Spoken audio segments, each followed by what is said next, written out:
नमस्कार विद्यार्थी मित्रांनो.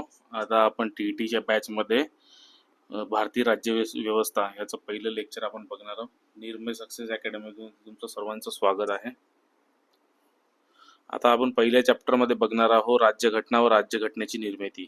हा खूप महत्त्वाचा टॉपिक आहे, याच्यावर लक्ष ठेवा. मी प्रत्येक पॉईंट सांगणार, त्यानुसार तुम्ही आपल्या बुकामध्ये नोट करा किंवा मग आम्ही तुम्हाला नंतर लेक्चर झाल्यानंतर तुम्हाला आम्ही PDF पण देणारच आहोत.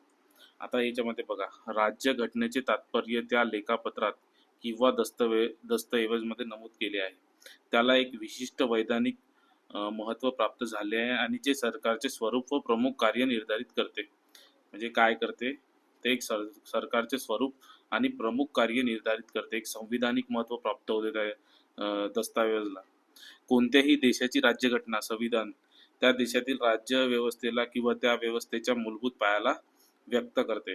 बघा, कोणत्याही देशाची राज्यघटना संविधान त्या देशातील राज्य व्यवस्थेला किंवा त्या व्यवस्थेच्या मूलभूत पायाला व्यक्त करत असते. राज्यघटना त्या देशातील नागरिकांचे मूलभूत अधिकार सुनिश्चित करत असते. काय करत असते? मूलभूत अधिकार. तुम्हाला मूलभूत अधिकारी मी शिकवणार आहे, त्याच्यानंतर आपण तिसऱ्या टॉपिक मध्ये बघणार आहोत. हळूहळू आपण सर्व टॉपिक कव्हर करणार आहोत याच्यामध्ये. आता संविधानाची निर्मिती कशी झाली आणि त्याची पार्श्वभूमी बघणार आहोत. आता संविधानाची निर्मिती कशी झाली आणि पार्श्वभूमी बघा. 1924 मध्ये केंद्रीय विधिमंडळात भारताला एक संविधान असावे.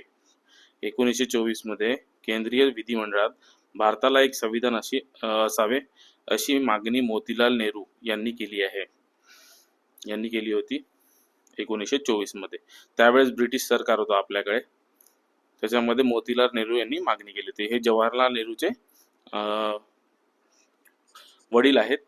बघा, आता दुसरा पॉइंट बघा. 1928 मध्ये घटनेची मूल तत्वे निश्चित करण्यासाठी मोतीलाल नेहरूच्या अध्यक्षतेखाली समिती स्थापन करण्यात आली होती. हे चांगले वकील होते, त्याच्यामुळे यांच्या अध्यक्षतेखाली समिती स्थापन करण्यात आली होती. याच्यातूनही आपण काही मूलभूत अधिकार घेतलेले आहेत. याच्यामध्ये काहीतरी 14 का काहीतरी मूलभूत तत्वे होते, ते मी तुम्हाला इतिहासाच्या लेक्चरमध्ये शिकवणार आहे. 1935 मध्ये काँग्रेसने भारतीय राज्यघटनेचे प्रारूप तयार करण्यासाठी संविधान सभेची मागणी केली. बघा, प्रथम संविधान सभेची मागणी कधी झाली? 1935 मध्ये काँग्रेसने केली.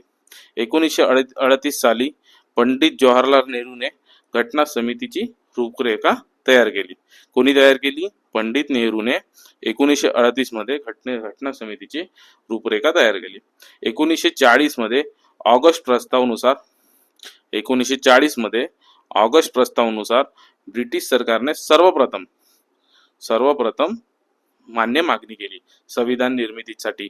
हे आहे पार्श्वभूमी मित्रांनो. हे लक्षात ठेवा, हे डेट लक्षात ठेवा. आणि हे याचे पंडित जवाहरलाल नेहरू, ऑगस्ट प्रस्ताव, काँग्रेसने, हे जे लाल याच्यात हायलाइट केलेले आहे, निळ्या याच्यात हायलाइट केले, हे लक्षात ठेवा.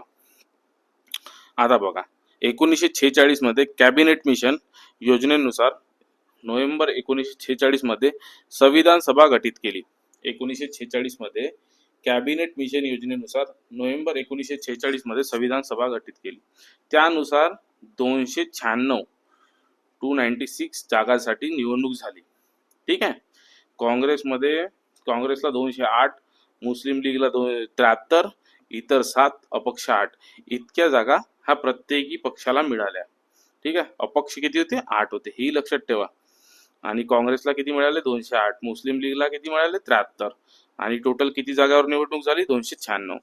प्रांतीय सभेतून प्रत्येकी 10 लाख लोकसंख्येमागे एक सदस्य निवडून देण्यात आला. हे लक्षात ठेवा. किती लाख लोकसंख्येमागे? 10 लाख लोकसंख्येमागे एक सदस्य निवडून देण्यात आला. संविधान सभेमध्ये 389 सदस्य होते. संविधान सभेमध्ये 389 सदस्य होते. त्यातील 292 सदस्याची निवड प्रांतीय सभेतून करण्यात आली. 292 सदस्यांची निवड प्रांतीय सभेतून करण्यात आली. उर्वरित 93 सदस्य जे होते ते संस्थानामधून नामनिर्देशित करण्यात आले होते. जे संस्थान होते आपल्या इकडे राजा महाराजांचे, त्यांच्या इथून 93 सदस्य हे नामनिर्देशित करण्यात आले. 3 जून 1947 रोजी माउंटबॅटन योजना, 3 जून 1947 रोजी माउंटबॅटन योजना हे देशाचे विभाजन पाकिस्तानासाठी वेगळी संविधान सभा स्थापन केली. 3 जून 1947 रोजी माउंटबॅटन योजनेनुसार देशाचे विभाजन करण्यात आले आणि पाकिस्तानसाठी वेगळी संविधान सभा स्थापन करण्यात आली. तिथं धर्माच्या याच्यावर राजकारण झालं, त्याच्यामुळे त्यांचं संविधान पण तसंच आहे. विभाजनानंतर संविधान सभेच्या सदस्याची संख्या 299 इतकी निश्चित करण्यात आली. बघा, होती किती? 389. झाली किती? 299. म्हणजे याच्यातून बाकीचे जे सदस्य होते ते पाकिस्तानमध्ये चालले गेले. प्रत्यक्ष घटना स्वीकारली तेव्हा उपस्थित राहून स्वाक्षरी केली. प्रतिनिधी किती होते? 284 इतक्या लोकांनी आहे ना स्वाक्षरी केली होती. हे लक्षात ठेवा, 284. पहिली बैठक कधी झाली? 9 डिसेंबर 1946 रोजी. पहिली बैठक 9 डिसेंबर 1946 रोजी भरवण्यात आली. हंगामी अध्यक्ष कोण होते? सच्चिदानंद सिन्हा. हंगामी अध्यक्ष होते सच्चिदानंद सिन्हा. मुस्लिम लीगने संविधान सभेच्या पहिल्या बैठकीवर बहिष्कार टाकला होता. मुस्लिम लीगने संविधान सभेच्या पहिल्या बैठकीवर बहिष्कार टाकला होता. 11 डिसेंबर 1946 रोजी डॉक्टर राजेंद्र प्रसाद यांची संविधान सभेच्या कायमस्वरूपी अध्यक्ष म्हणून नियुक्ती करण्यात आली. बघा, हे डेट खूप महत्वाचे. 11 डिसेंबर 1946 रोजी डॉक्टर राजेंद्र प्रसाद यांची संविधान सभेच्या कायमस्वरूपी अध्यक्ष म्हणून नियुक्ती करण्यात आली. घटना समितीचे उपाध्यक्ष डॉक्टर एस.सी. मुखर्जी होते. घटना समितीचे उपाध्यक्ष डॉक्टर एस.सी. मुखर्जी होते. हा पॉइंट लक्षात ठेवा. बी.एन. राव संविधान सभेचे विधी सल्लागार होते. काय होते? विधी सल्लागार. यांनी मेन ड्राफ्ट बनवला होता. त्या ड्राफ्ट मग संविधान सभेचा मांडला. त्याच्यानंतर मग त्याच्यावर संविधान आपलं बनवण्यात आलं. ड्राफ्ट त्यांनी तयार केला होता. हे चांगले विधी सल्लागार ॲडव्होकेट होते.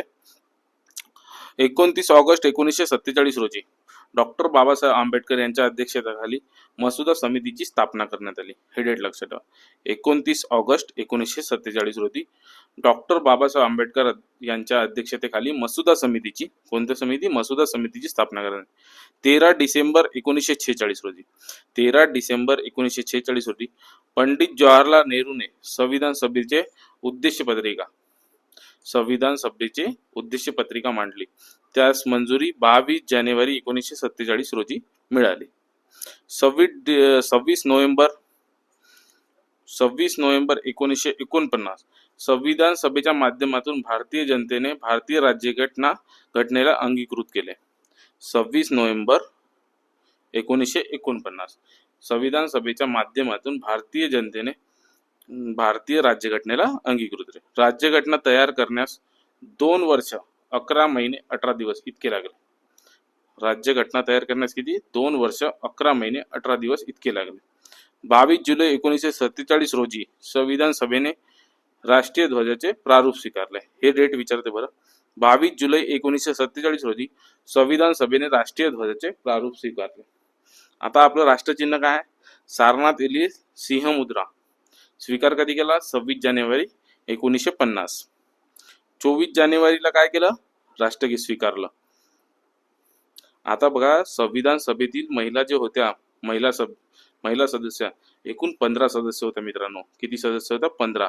त्याच्यामध्ये कोण होत्या? हंसाबेन मेहता, बेगम रसूल, कमलादेवी चौधरी, राजकुमारी अमृता कौर, सुचेता कृपालानी, दुर्गाबाई देशमुख, अरुणा असफ अली, पूर्णिमा बॅनर्जी, लीला रॉय, दक्षयानी, वेलायुधन, सरोजिनी नायडू, विजयलक्ष्मी पंडित, मालती चौधरी, अम्मू स्वामीनाथन, एनी मास्केरन. थँक्यू मित्रांनो. निर्मय सक्सेस अकॅडमीचा तुम्ही ॲप डाउनलोड करून घ्या. हा लोगो आहे आपला ॲपमध्येच. हा डाउनलोड करून घ्या आणि काही प्रॉब्लेम असल्यास तुम्ही या नंबरवर कॉल केला आणि बॅच आपली परचेस करून घ्या TETची. त्याच्यामध्ये तुम्हाला सगळे लेक्चर भेटून जाईल.